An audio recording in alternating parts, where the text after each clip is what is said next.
लंबे बाल वाली सास। सास बहू की उम्र में माँ बेटी जितना फासला होता है, लेकिन फिर भी ना बहू को सास में माँ और ना ही सास को बहू में बेटी दिखती है। कैसे?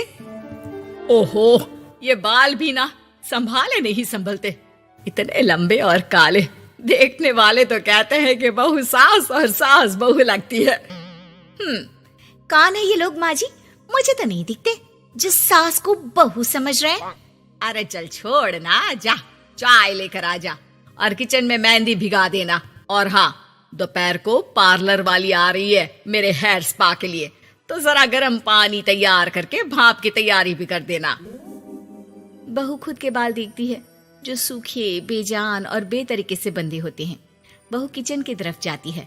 यहाँ खुद के बालों को संभालने का टाइम नहीं है, ना ही पैसा, लेकिन सास के बालों पर इन्वेस्टमेंट देखकर हैरानी ही होती है मुझे तो। दोपहर को पार्लर वाली सास के बालों को देखकर बोल पड़ती है, ओहो, ये कैसे बाल कर लिए आपने?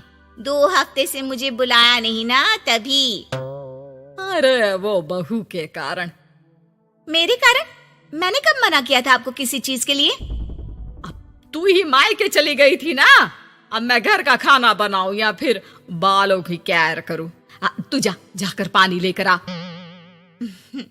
इस बार मैं जो मसाज करूंगी ना, थोड़ा महंगा है, लेकिन अरे महंगे की चिंता ना कर, बस ये जो डिम्पल कपाड़िया जैसे बाल है वो शबाना आजमी जैसे ना हो जाए, इसका ख्याल रख। अब क्या था, सास के बाल पर जो बजट था वो घर के किचन के बजट जितना ही था, लेकिन बहू बेचारी करती क्या, बहू जो ठहरी। एक बार सास बहू मॉल में घूमने जाते हैं। माँ जी, एक ड्रेस लेना है, चलिए ना जरा डिजाइनर शॉप तक। हाँ चलो, वैसे भी बाल गीले हैं, थोड़ा बाहर घूमूंगी तो हवा से सूख जाएंगे। सास बहू दोनों मॉल में घूम रही होती है। सासू माँ, वो रहा मेरा स्टोर। अरे रुक, क्या है ये? जावेद हबीब। अरे चल तो जरा देखे तो। हाँ चल देना माँ जी, बस एक ड्रेस ले लूं। अरे ले लेना ड्रेस बाद में, किसने मना किया है लेने से? सास जावेद हबीब के पार्लर में जाती है, जहाँ सेल्स गर्ल उन्हें पकड़ लेती है। अरे कुछ बालों को सुंदर रखने के लिए क्रीम पाउडर दिखाओ ना, वो क्या है ना, थोड़े बेजान लग रहे हैं। क्यों नहीं, वैसे ये नया प्रोडक्ट लॉन्च हुआ है, इससे आपके बालों की खूबसूरती 4 गुना बढ़ जाएगी। इसे लगाने के बाद ना आपको हेयर स्पा करने की जरूरत पड़ेगी और ना ही किसी महंगे शैम्पू की। बस ये लगाइए और पूरे मोहल्ले में बाल चमकाइए, लहराइए और इतराइए। अरे वाह, कितने का है? इतना सस्ता कि आपको हंसी आ जाएगी। तो एक काम करते हैं ना, पहले हम हंसी लेते हैं, क्यों? ये जरूर आपकी बहू होगी, है ना? कैसे पता? अरे भला कौन सी बहू चाहेगी कि सास के बाल सुंदर दिखे? मुझे नहीं लगता कि आप ये प्रोडक्ट ले पाएंगी। एक काम करिए, फिर कभी आइएगा। अरे ओए, पैक कर दे इसे, और सुन, 2 पैकेट पैक करना, और आज के बाद किसी सास बहू के बीच लड़ाई लगाने की कोशिश ना करना। सेल्स गर्ल मुस्कुराकर साथ खड़ी दोस्तों को देखती है और सामान पैक कर देती है। उन लोगों के जाने के बाद, देखा मैंने कैसे खेल खेला? बहू मानती तो मुसीबत, और ना मानती तो भी मुसीबत। वहीं सामान लेकर सास भी खुश बाहर निकलकर बहू से कहती है, अरे वाह बहू, अब देखना मेरे बाल ना और ज्यादा सुंदर हो जाएंगे। अब तो लोग मुझे देखकर जलने लगेंगे। वैसे जलन से याद आया, तुझे भी तो ड्रेस लेनी थी ना, चल ले लेते हैं। रहने दीजिए, पैसे किसके पास है जो ड्रेस ले लूं? आप तो अपने बाल लहरा लहरा कर इतराइए। मैं कोई पुरानी ड्रेस ही पहन लूंगी। चलो वो भी ठीक है बहू, देख हमेशा ना फालतू खर्चे से बचना चाहिए। मैं बिल्कुल फेवर में नहीं थी तेरी नई ड्रेस के लिए, फिर भी तुझे मना नहीं कर पा रही थी। बहू के तो मन में आता है कि सास की इस बात के बाद वो उन्हें इतना अच्छा करारा जवाब दे, लेकिन चुप हो जाती है।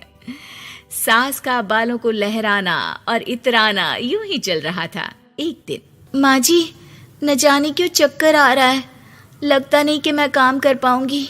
मैं अपने कमरे में आराम करने जा रही हूँ। थोड़ी देर बाद पति भी आ जाता है। माँ, शिखा को कहीं देखा क्या? आज बहुत दिनों बाद घर की रसोई से इतनी अच्छी खुशबू आ रही है। मन तो कर रहा है कि बिना चेंज किए ही खाना खाने बैठ जाऊं। अरे बेटा, खाना आज मैंने बनाया है तो घर तो महकेगा ही। तेरी बीबी बीमार बैठी है। पति हैरान होकर पत्नी के कमरे में जाता है, जहां वो आराम से तानपुरा का शो देख रही थी। अरे, माँ ने तो बताया कि तुम ठीक नहीं हो, पेट में दर्द है। अरे नहीं, वो ना मेरा फेवरेट म्यूजिक शो आने वाला था। अब माँ की तो आदत पता है ना, ये बना दो, वो बना दो, ये दे दो, वो दे दो, तो बस मैंने बहाना बना लिया। पति बीवी की बात पर मुस्कुराता है और वहां से चला जाता है। दरअसल शिखा को म्यूजिक का बड़ा शौक था और उसके पसंदीदा संगीतकार उसके शहर में थे और संगीत की क्लास लेने वाले थे। अरे देखो देखो, ये धनवानी महाराज हमारे शहर में है, और तो और ये यहाँ सबको संगीत सिखाने के लिए आए हैं। मैं भी इनकी क्लास ज्वाइन करूंगी, कल जाकर पता करती हूँ। सास और पति भी शिखा की बात पर खुश हो जाते हैं, लेकिन अगले रोज जब शिखा वहां से वापस आती है तो उसका मुंह उतरा होता है। अरे क्या हो गया? तेरी शक्ल देखकर क्या उन लोगों ने तुझे लेने से मना कर दिया?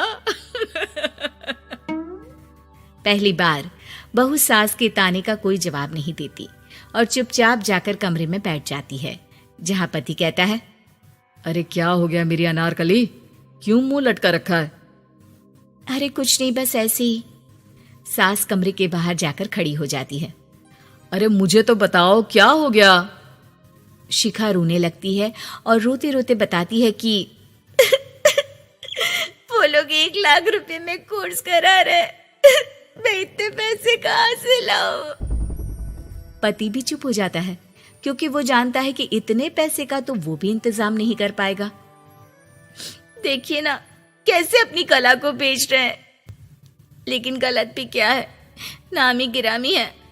अरे कोई बात नहीं शिखा, मैं कोशिश करता हूँ किसी से उधार लेने की। जब कोर्स करके तुम खुद की क्लास खोलना, उससे जो पैसे आएंगे उससे फीस भर देना। पति कई लोगों से बात करता है, लेकिन उसे कहीं से पैसे नहीं मिलते।